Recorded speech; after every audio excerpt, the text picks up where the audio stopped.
We're live in Banjul, broadcasting for viewers in the Gambia and around the world. This is GRTS News at 2200 hours, and in our top stories this evening.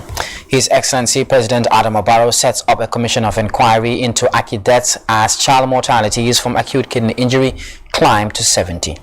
Attaining Sustainable Development Goal 2, the Minister of Agriculture urges concerted action to end hunger amid growing food insecurity fueled by conflict and disease, and cultivating good food for all.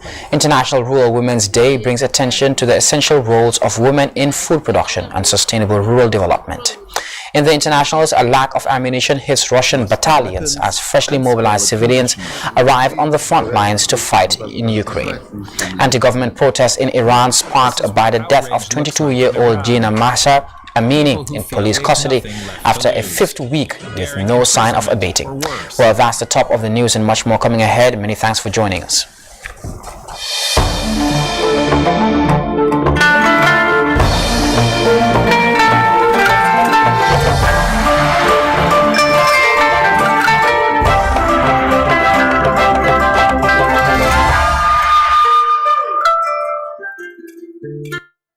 It's great to have you here. We begin this special bulletin with the presidency, which is swiftly responding to the health emergency and outbreak of acute kidney outbreak in the Gambia. On Friday, the Gambian leader summoned an emergency cabinet meeting on acute deaths, saying the recent acute kidney injury outbreak in the country is a challenging time for the government, families and the people, and called on all to close ranks and work together to come out of the crisis better prepared.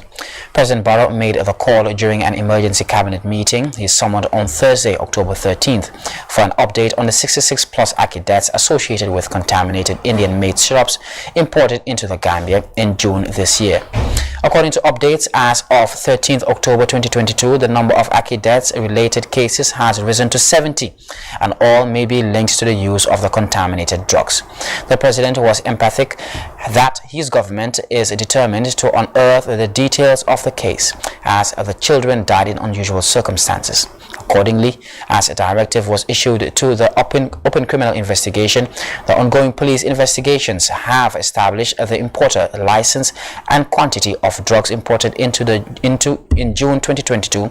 Atlantic Pharmaceutical Company Limited brought into the country a consignment of 50,000 units of medical syrup, of which health authorities record over 41,000.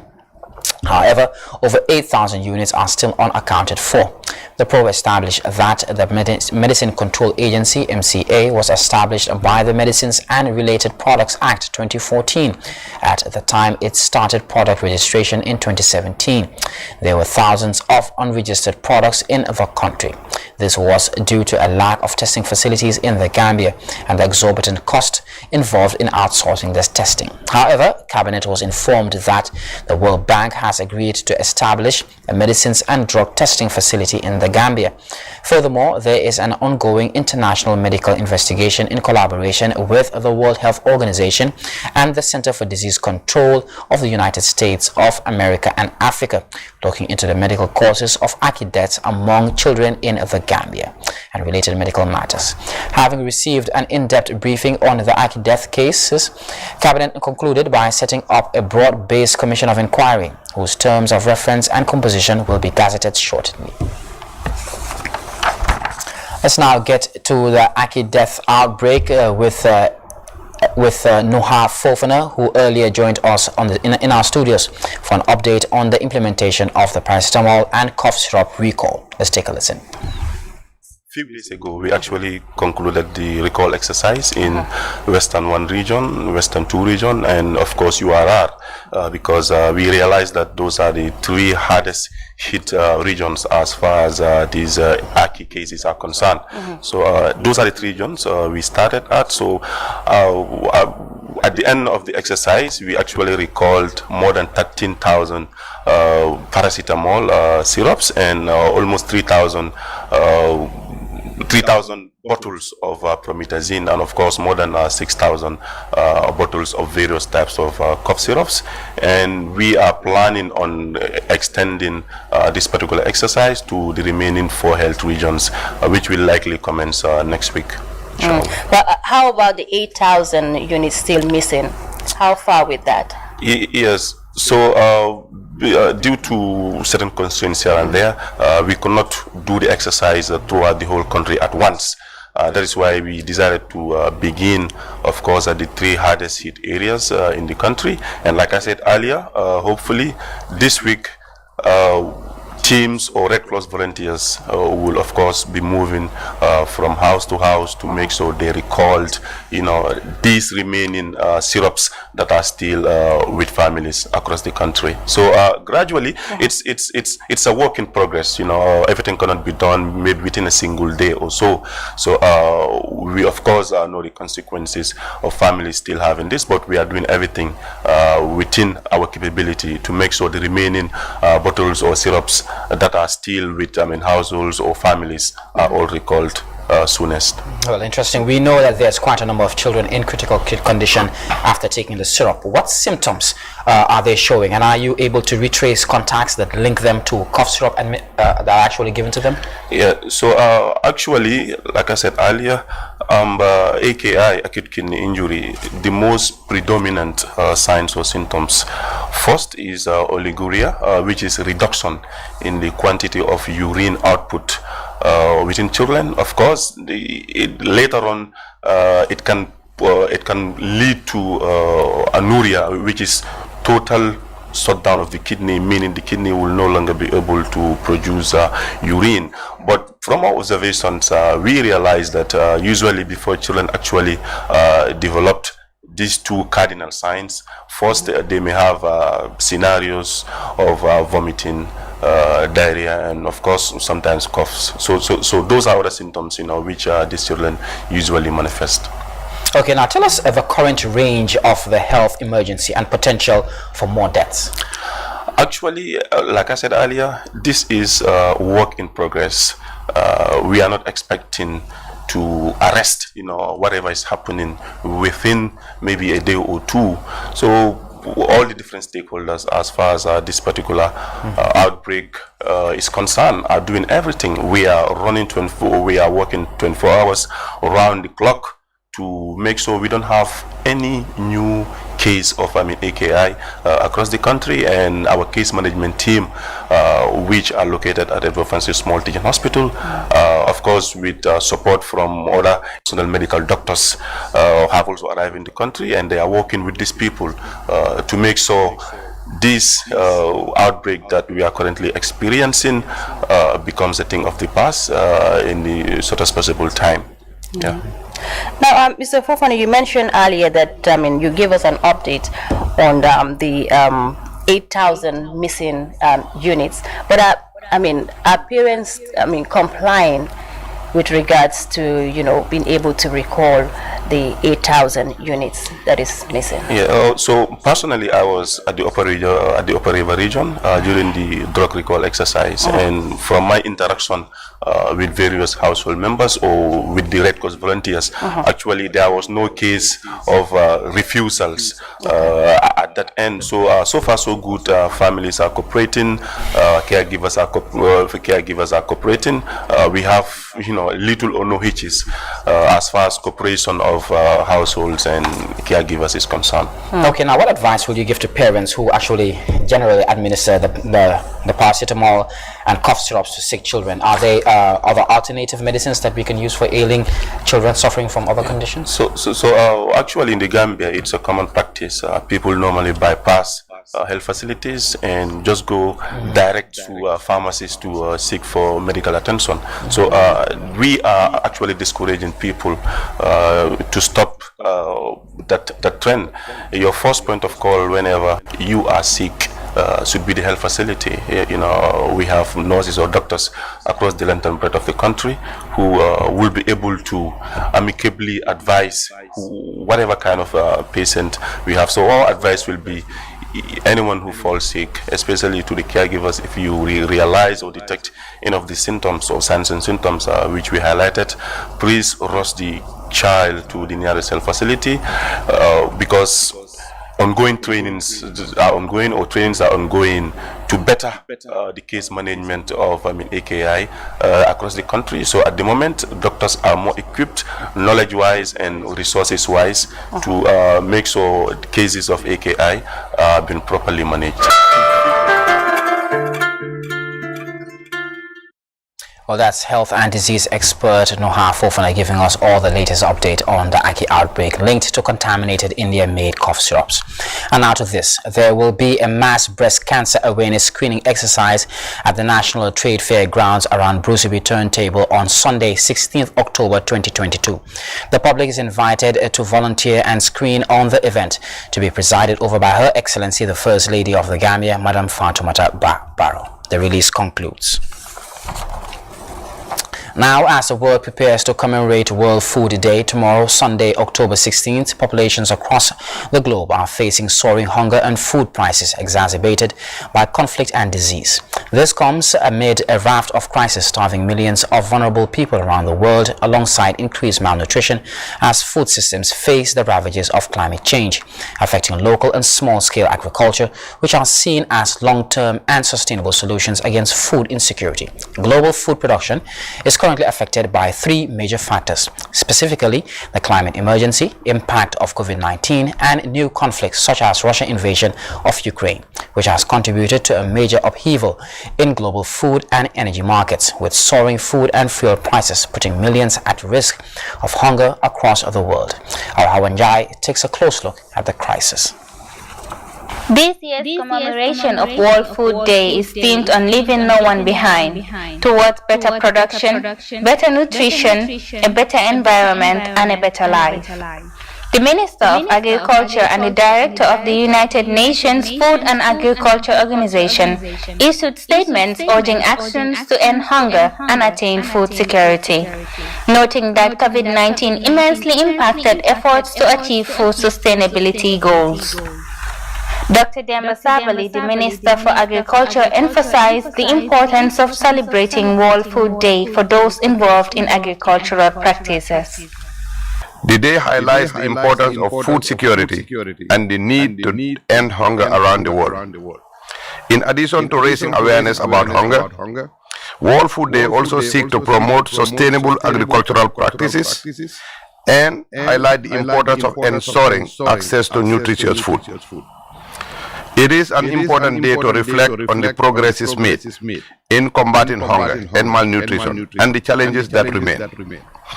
It is also a time when we acknowledge the hard work of our farmers and other key stakeholders in the agriculture and food sectors. The world faces a profound food security challenge intensified by conflicts, economic crisis, and a raging climate emergency. Experts say agriculture is among the most cost-effective humanitarian interventions being expanded to end hunger. The Director General of the Food and Agriculture Organization FAO, Kru Dong-yu, outlined the impact of rising food prices around the world, hampering the fight against hunger. Today, 3.1 billion people around the world still cannot afford a health debt. Hunger continues to rise and it's affected 828 million people in 2021. An increase of about 46 million people since 2020 and 150 million since 2019. Farming and malnutrition are leading to loss of lives and put at risk the health future for our children. Dr. Sabali added that urgent investments are needed in the agricultural sector in the fight for food sustainability. Today, more than ever, we need to look inwards within our country to achieve better production, better nutrition, a better environment, and a better life. In a drive to achieve self-sufficiency and reliance. Our agri-food system holds great potential for a more equitable and prosperous future, as they are interlinked to many areas of life and the economy. More investment, both public and private, is needed to ensure no one is left behind, especially in times of disaster and situations of widespread hunger worldwide. It is vital to ensure support for the people's livelihood that's effective, coordinated, sustainable, and timely enough to take account of critical planting seasons and livestock production. Current food insecurity levels make it critical to transform agri-food systems and build more efficiency in agricultural practices, honoring this year's theme to leave no one behind. Our agri-food systems hold great potential for a more equitable and prosperous future, as we are interlinked to the many areas of our lives and economy, from agriculture to the natural resources, to energy, to health, and many more. Agriculture is among the most cost-effective humanitarian interventions. To honor our pledge to leave no one behind, it is critical that we transform our agri-food system to be more efficient, more inclusive, more resilient, and more sustainable. The World Food Day was established in 1945 by the FAO. This year's celebration finds the world in a major pandemic, conflicts, climate change, and rising food prices, greatly impacting global food security. The Minister for Agriculture said, everyone needs to act in solidarity to ensure no one is left behind in the advocacy for food sustainability. Hawanjai, GHS News. Now, women everywhere are shouldering the worst of the cost of living crisis facing the world. Acute food insecurity and economic recession is vastly putting women's livelihoods, health and well-being at risk, whilst jeopardizing their progress on sustainable development goals. However, against these odds, rural women especially continue to propel efforts towards food security, with contributions significantly supporting access to food and viable nutrition for families across the Gambia. Smallholder women farmers are particularly sustaining food and vegetable markets essential for daily meals in homes and eateries. Highlighting this endeavor is the special focus of this year's Rural Women's Day, celebrated annually on October 15th, to put the spotlight on women's needs. Earlier, the Gambia's Minister of Gender and Children's Welfare, Fatou Kinte, hailed this year's theme, which celebrates women's roles in food production, cultivating good food for all. Let's take a listen. October 15 globally is the day that has been set aside to recognize the important role and contributions of rural women in improving agricultural and rural development, food security, and rural poverty eradication. It is therefore important that I commence this goodwill message by recognizing the enormous role that rural women and girls have continuously contributed towards national development. As the country currently mourns the death of 69 children whom we lost to acute kidney infection, on behalf of the government of the Gambia and the Ministry of Gender, Children and Social Welfare, I extend my deep sympathy to the parents and families of the 69 children and assure them that we are with them in this very difficult and trying moment. The theme for the celebration this year is, and I quote, rural women cultivating good food for all, unquote. This accentuates the important role that they continue to play in upholding food and agricultural systems throughout the world. Globally, the post-COVID-19 recovery process, along with climate change and environmental predicaments, has faced us with a global food crisis. It is therefore imperative that to eradicate extreme poverty, local agricultural sources of livelihoods for women, especially rural women, is adopted. Fellow Gambians, fellow women, food insecurity deepens gender inequalities and increases women's health and nutritional impediments, as nearly 30% of women aged 50 to 49 years were affected by anemia in 2019. In the Gambia, like the rest of the world, we continue to witness a rise in food insecurity and climate-related disasters. As a result, in combating this global crisis, it is vital that we join government's efforts to stabilize food insecurity in the country. In addressing this year's theme, rural women cultivating good food for all, I wish to assure you of the government of the Gambia's commitment to increase sustainable alternative livelihoods, to well-functional vegetable gardens, to facilitate consumer markets for garden produce, to women cooperatives, to increase income level of the farming families, and most importantly, establish a buy local produce for national development campaign. And now to this is the Gambia's robotic team flying the country's flag high at the first global challenge in Geneva. The Gambia's robotic team is currently in Switzerland, taking part in the first global competition, bringing together national robotics teams around the world for a major face-off. Team Gambia won its first and third matches at the global event. The first global challenge is an Olympic-style robotics team competition where participating countries build and program a robot to compete. The competition, embracing science, technology, engineering and mathematics, is a deliberate effort to give young robotic teams around the world an opportunity to showcase their STEM skills. We wish Team Gambia the best of luck.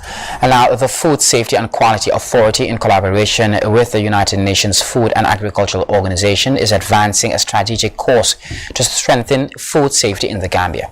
Implementing the Codex Trust Fund project, FSQA brought together stakeholders to develop an action plan for the National Codex Committee and subcommittees responsible for food safety regulation. Farmer Baji has the details of that story. The Food Safety and Quality Authority and partners convene a round table to develop action plans to guide the Codex and its subsidiary committee, strengthening efforts to ensure the foods consumed in the Gambia meet safety standards. We are here today to develop an action plan, which is one way of really customizing, domesticating all those instruments, all those platforms that are created globally to protect the health of our nations. We are also concerned about the quality, which is important, the type of food that we eat.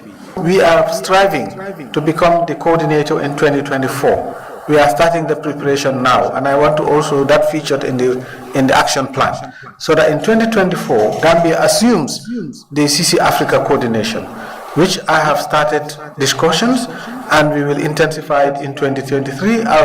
We will also have perhaps some side meetings with other members of Africa when we go to the Codex Alimentarius Commission in Rome, which is next month. Among the tasks assigned to the committee is the enhancing of capacity for producers engaged in the country's food sector.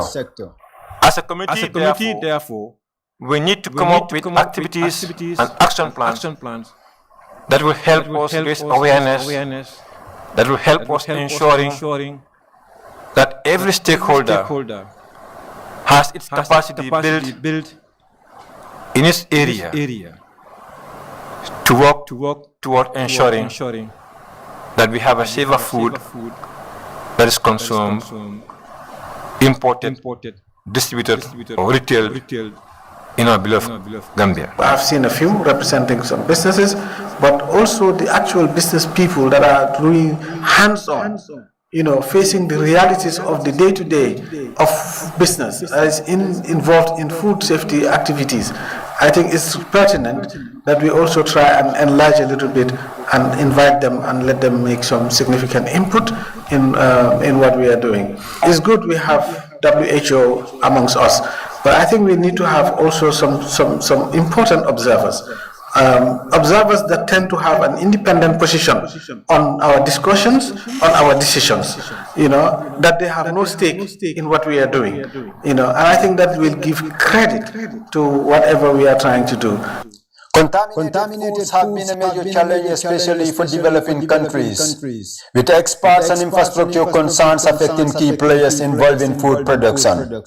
WHO, FAO, together with the countries, are very concerned that the food that we eat should be safe, because we are living in a world that where we have 1 in 10 people, which is about 600 million people, who are eat or who fall ill because of eating contaminated food. This is worldwide, every year. And unfortunately, over 400,000 people of those people who eat those contaminated foods, die. The Food Safety and Quality Authority has been advancing efforts to ensure the availability of safe and quality food for Gambians, and with support from partners, gainful measures are being registered. We have become so much important internationally, and everyone is looking up to us as a country to actually be role model when it comes to food safety work in Africa and of course codex structures in Africa. I think we are the best implementing country when it comes to the Codex Trust Fund, thanks to Baidu Rijalo. The World Health Organization estimates that over 71% of global deaths are caused by non-communicable diseases. The risk factor of which they say is a result of unhealthy diet. This convergence is expected to come up with effective plans to cope food safety concerns in the country. Farmer Abaj. GRTS News. Well, that takes us to our first break. The international news comes up next. Do stay.